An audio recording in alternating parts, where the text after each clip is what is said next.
Malayalam big boss season 7 live updation നോക്കാം. ലൈവിൽ ഇപ്പോൾ മൈജിയുടെ സ്പോൺസർ ടാസ്ക് നടക്കുകയാണ്. എനിക്ക് തോന്നുന്നു സ്പോൺസർ ടാസ്കിനിടയിലും വഴക്കുണ്ടാക്കുന്ന ഒരു സീസൺ ഞാൻ ആദ്യമായിട്ടാണ് കേട്ടോ കാണുന്നത്. ടാസ്ക് ആക്ടിവിറ്റി ഏരിയയിൽ വെച്ചായിരുന്നു. എല്ലാവരും തിരിഞ്ഞ് പ്ലാസ്മ ടി വിയുടെ മുന്നിൽ നിൽക്കണം. അപ്പോൾ പ്ലാസ്മ ടി വിയിൽ ഒരു ചിത്രം തെളിയും. അതായത് ഏതെങ്കിലും ഒരു ഇലക്ട്രോണിക് ഉപകരണത്തിൻ്റെ ചിത്രം തെളിയും. ആക്ടിവിറ്റി ഏരിയയിൽ ഒരു ഷീറ്റ് വിരിച്ചിട്ടുണ്ടാവും. ആ ഷീറ്റിൽ പലതരത്തിലുള്ള ഇലക്ട്രോണിക്സ് ഉപകരണങ്ങളുടെ ഫോട്ടോ ഉണ്ടാവും. ടി വിയിൽ ഏത് ഫോട്ടോയാണോ വരുന്നത് ആ ചിത്രത്തിൽ കയറി നിൽക്കണം. അങ്ങനെ ആരെങ്കിലും കയറി നിന്നില്ലെങ്കിൽ ആ വ്യക്തി ഔട്ടാകും. അതാണ് ടാസ്ക് വരുന്നത്. അങ്ങനെ ആ ടാസ്കിനിടയിലാണ് നമ്മുടെ അനീഷും ജിഷിനും കൂടി കൊമ്പ് കോർക്കുന്നത്. പ്ലാസ്മ ടി വിയിൽ ലാപ്ടോപ്പിൻ്റെ ഫോട്ടോ വരും. എല്ലാവരും ഓടി ലാപ്ടോപ്പിൻ്റെ മുകളിൽ കയറി നിൽക്കും. ആ സമയത്ത് ജിഷിനും അനീഷും കൂടി ഒരു ബോക്സിലാണ് നിൽക്കുന്നത്. എനിക്ക് ലൈവ് കണ്ടതിൽ നിന്നും മനസ്സിലായത് ആദ്യം ജിഷിനാണ് വന്ന് നിന്നത് എന്നാണ്. എന്തായാലും അനീഷും ജിഷിനും ഒരു ബോക്സിലാണ്. അനീഷ് നിലത്ത് കിടക്കുന്നു, ജിഷിൻ നിൽക്കുന്നു. അനീഷ് ജിഷിൻ്റെ കാല് തള്ളി മാറ്റാനൊക്കെ നോക്കുന്നുണ്ട്. ഞാനാണ് ആദ്യം വന്നതെന്ന് പറഞ്ഞ് അനീഷ് അവിടെ നിലത്ത് കിടക്കുകയാണ്. ലാസ്റ്റ് സൈഡിൽ ഷാനവാസ് നിൽക്കുന്നുണ്ട്. ഷാനവാസ് ആദ്യത്തെ റൗണ്ടിൽ തന്നെ ഔട്ടായി പോയിരുന്നു. ഷാനവാസിനോട് ഈ ഒരു സൈഡിലത്തെ ആൾക്കാരെ നോക്കാൻ ബിഗ് ബോസ് പറഞ്ഞിട്ടുണ്ടായിരുന്നു. അതുകൊണ്ട് തന്നെ റിസൾട്ട് പറയാൻ ഷാനവാസിനോട് ചോദിക്കുന്നു. ഷാനവാസ് അപ്പോൾ പറയുന്നത് ഈ റൗണ്ടിൽ ജിഷിൻ ഔട്ടായെന്നാണ്. ആ ഒരു ദേഷ്യവും കൂടി ജിഷിനുണ്ട്. ജിഷിനുടനെ ദേഷ്യപ്പെട്ട അനീഷിനോട് എൻ്റെ ദേഹത്ത് തൊട്ട് കളിച്ചാൽ ചവിട്ടി കൂട്ടും ഞാൻ എന്ന് പറയുന്നു.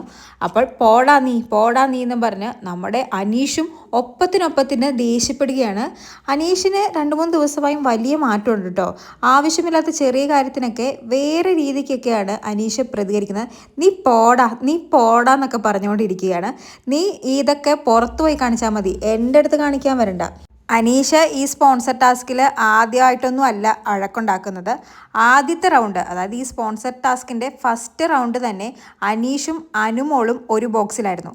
അപ്പോഴും ഇതുപോലെ കിടന്ന് ബഹളം വെക്കുന്നുണ്ടായിരുന്നു. ഞാനാണ് ആദ്യം വന്നത്, ബിഗ് ബോസ് എന്നോട് പാർഷ്യാലിറ്റി കാണിക്കരുത്, എനിക്ക് ഈ ഗെയിം നല്ലതുപോലെ കളിക്കണമെന്ന് ആഗ്രഹമുണ്ട്, ഇങ്ങനെയാണെന്നൊക്കെ പറഞ്ഞ് വലിയ ബഹളം വെക്കുന്നുണ്ടായിരുന്നു. പക്ഷേ ആ സമയത്ത് എല്ലാവരും അനുമോളെ സപ്പോർട്ട് ചെയ്തു. അനുമോളാണ് ആദ്യം ബോക്സിൽ വന്നതെന്ന്. ഉടനെ അത് പറഞ്ഞും നമ്മുടെ അനീഷ് ബഹളം വെക്കുന്നുണ്ടായിരുന്നു. ഞാൻ ഇവരെ ഒന്ന് സ്നേഹിക്കാമെന്ന് കരുതിയാൽ ഇവരൊക്കെ എന്നെ തലയിൽ കയറി നിരങ്ങുകയാണ്, ബിഗ് ബോസ് എന്നോട് പാർഷ്യാലിറ്റി കാണിക്കരുതെന്നൊക്കെ പറഞ്ഞ് ആദ്യത്തെ റൗണ്ട് തന്നെ ബഹളം വെച്ച് കൊളമാക്കിയതാണ്. ലാസ്റ്റ് ബിഗ് ബോസും അടുത്തിട്ട് ഈ ഒരു സ്പോൺസർ ടാസ്ക് വീണ്ടും റീസ്റ്റാർട്ട് ചെയ്തതാണ്. അതായത് ഫസ്റ്റ് റൗണ്ട് ഒന്നും കൂടി കളിച്ച് റീസ്റ്റാർട്ട് ചെയ്ത് തുടങ്ങിയതാണ്. അത് കഴിഞ്ഞ് എനിക്ക് തോന്നുന്നു 2-3 റൗണ്ട് കഴിഞ്ഞപ്പോഴാണ് ജിഷിനുമായിട്ട് ഈ ബഹളം തുടങ്ങിയത്. ഈ ജിഷിനുമായിട്ട് ഈ ബഹളം തുടങ്ങിയതിൻ്റെ അടുത്ത റൗണ്ട് വീണ്ടും നൂറയും അനീഷും ഒരു ബോക്സിൽ തന്നെ പോയി നിൽപ്പുണ്ട്. അപ്പോൾ എന്തായാലും അനീഷ് ഒച്ചയൊന്നും ഉണ്ടാക്കുന്നില്ല, കുറച്ച് നേരം അവിടെ തന്നെ നിൽക്കും.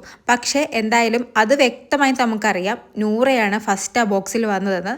അത് സ്വയം മനസ്സിലായത് കൊണ്ടാണോ എന്നറിയില്ല, ബഹളമൊന്നും വെക്കാതെ കുറച്ചു നേരം നൂറയുടെ കൂടെ ആ ബോക്സിൽ നിന്നതിന് ശേഷം തന്നെ മാറിക്കൊടുത്തു. എന്തു പറ്റിയെന്നറിയില്ല മാറിക്കൊടുക്കാൻ. ചിലപ്പോൾ മൂന്നാമതും ഒരു വഴക്കുണ്ടാക്കണ്ട എന്ന് കരുതിയിട്ടാവാം.